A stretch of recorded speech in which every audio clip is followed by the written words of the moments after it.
Hello வணக்கம். வாங்க வாங்க. இன்றைக்கி அம்மா என்ன செய்ய போகிறேன்னா, ஒரு 50 ரூபாய்க்கு சாலை மீனுன்னு சொல்லுவாங்க, மத்தி மீன், அது வாங்கி வந்துருக்குறேன்.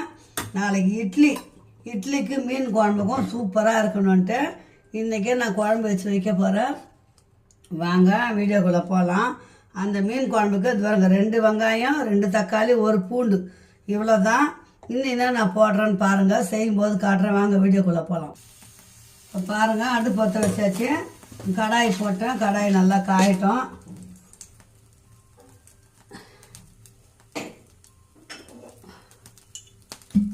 கொஞ்சமாக எண்ணெய் ஊற்றிக்கலாம்.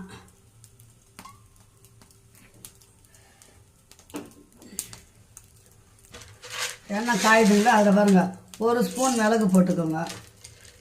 மீன் குழம்பு மட்டும் இப்படி தான் வச்சா தான் நல்லாயிருக்கும் பிள்ளைங்களா. நான் எப்போவுமே இப்படி தான் வைப்பேன். டேஸ்ட்டாகவும் இருக்கும், திக்காகவும் இருக்கும். பாருங்க, சீரகம் 1 ஸ்பூனு, அப்புறம் இந்த 1 கட்டி பூண்டு, இந்த பாருங்க, ஒரு பெரிய கட்டி பூண்டு, 1 கட்டி பூண்டு க்ளீன் பண்ணி அதை போட்டுக்கோங்க.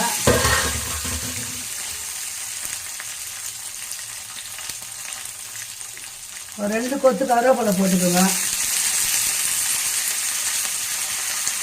2 வெங்காயம்,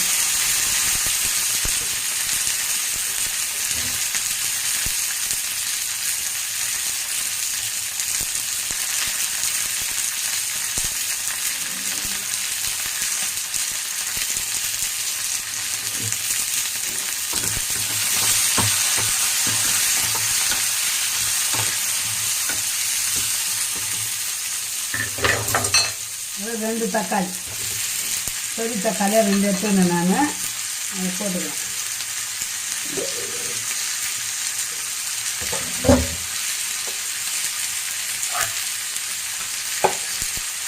ஒரு தக்காளி சைஸுக்கு புளியை கரைச்சி வச்சுக்கோங்க. நான் 50 ரூபா தான் பொடி வாங்கினேன், அதை தான் நான் இட்லிக்கோசரம் வாங்கினேன்.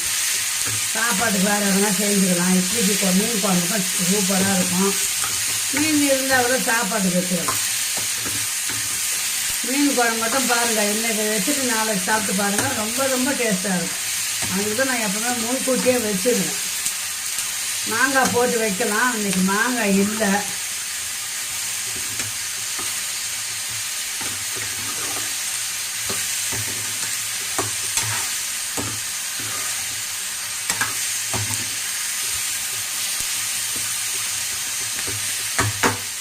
இதை வதங்கிட்டு ஆற விட்டு இதை அரைச்சிக்கணும், மிக்சியில் அரைச்சிக்கணும்.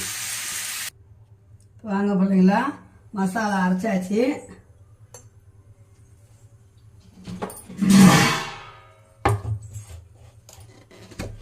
நம்ம வதக்கணும் பார்த்தீங்களா, அது பாருங்க, மசாலா அரைச்சின்னு வந்தாச்சு. இப்போ வந்து குழம்பு தாளிச்சிடலாம்.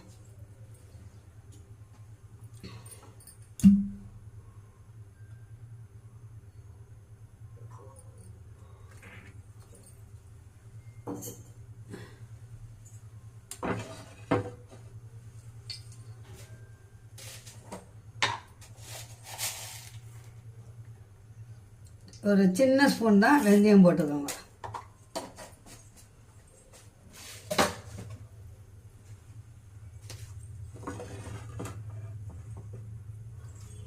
வெந்தயம் வந்து நல்லா பொரியணும். இப்போ வெந்தயம் நல்லா பொரிஞ்சிச்சு. ஒரு சின்ன ஸ்பூன் இது ஒரு கடுகு,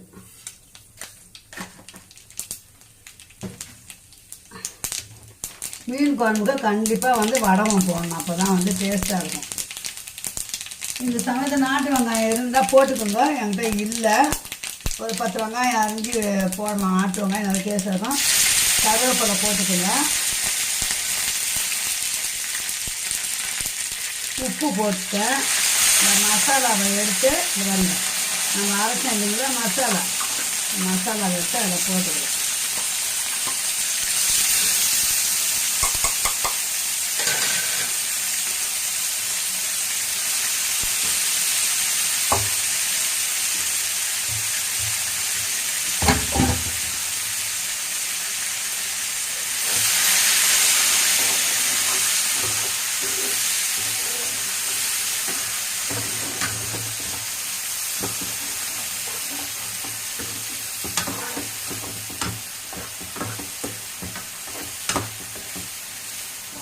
இது நல்லா வதங்கட்டும். தேவையான மிளகாத்தூள் மஞ்சள் தூள் போட்டுக்கலாம். உப்பு போட்டாச்சு. இது வந்து மீன் குழம்பு மசாலா 2 ஸ்பூன் போட்டுக்கலாம். சக்தி மசாலா வாங்குவேன் நான்.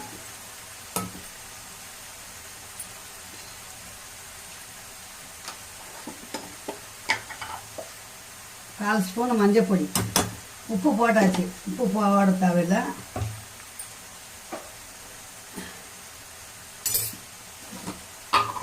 இதுக்கு நம்ம அரைச்சி வச்சுருந்த மிளகாத்தூள் எல்லாத்துக்கும் போடுறோம் இல்லைங்களா, அந்த மிளகாத்தூள் 2 ஸ்பூன், அவ்வளோதான்.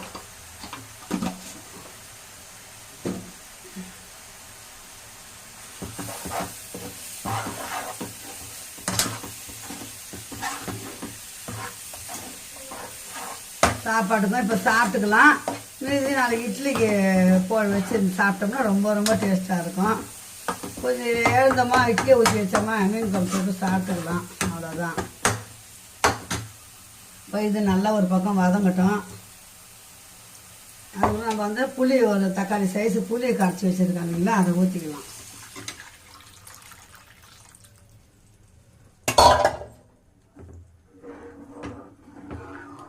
எவ்வளோ சிம்பிள் பாருங்கள் மீன் குழம்பு. இந்த மாதிரி வதக்கி விட்டு அரைச்சி குழம்பு வச்சு பாருங்கள். குழம்பு வந்து கொஞ்சம் திக்காகவும் இருக்கும், டேஸ்ட்டாகவும் இருக்கும். நல்லா சாப்பிட்றதுக்கு பிள்ளைங்களுக்கும் நல்லா இருக்கும். தக்காளி வெங்காயம்லாம் தூக்கி போட்டுடுவாங்க. நான் அதனால தான் எல்லாமே ஒரு எண்ணெய் ஊற்றி கொஞ்சம் வதக்கி அரைச்சி ஊற்றிடுவேன். எவ்வளோ ஈஸியாக முடிஞ்சுது பாருங்கள். சுவையான மீன் குழம்பு ரெடி ஆயிடுச்சு. கொதிக்கட்டும்.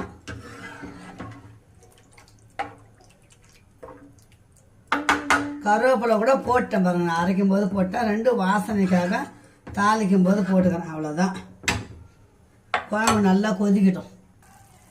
இப்போ பாருங்கள் பிள்ளைங்களா, மீன் குழம்பு நல்லா கொதிக்குது. உப்பு கொஞ்சம் அதிகமாக இருந்தாலும் நுரைச்சி கொதிக்கும், கம்மியாக இருந்தாலும் நுரைச்சி கொதிக்கும். இந்த மிளகாத்தூள் வாசனைலாம் நல்லா போட்டோம். நல்லா தள்ளக்கு சரியாகுதான் பார்த்துக்கின்னு நம்ம மீனை போட்டுடலாம்.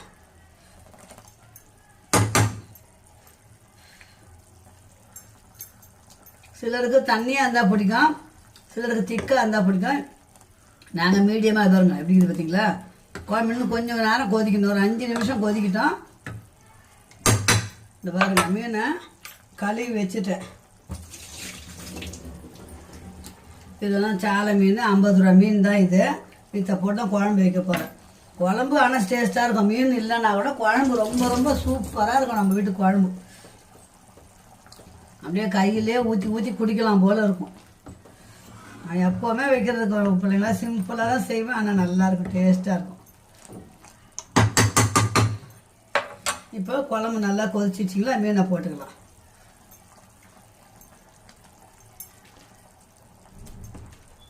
மீன் போட்டு கொதிக்கும் போது தட்டு போட்டு மூடக்கூடாது.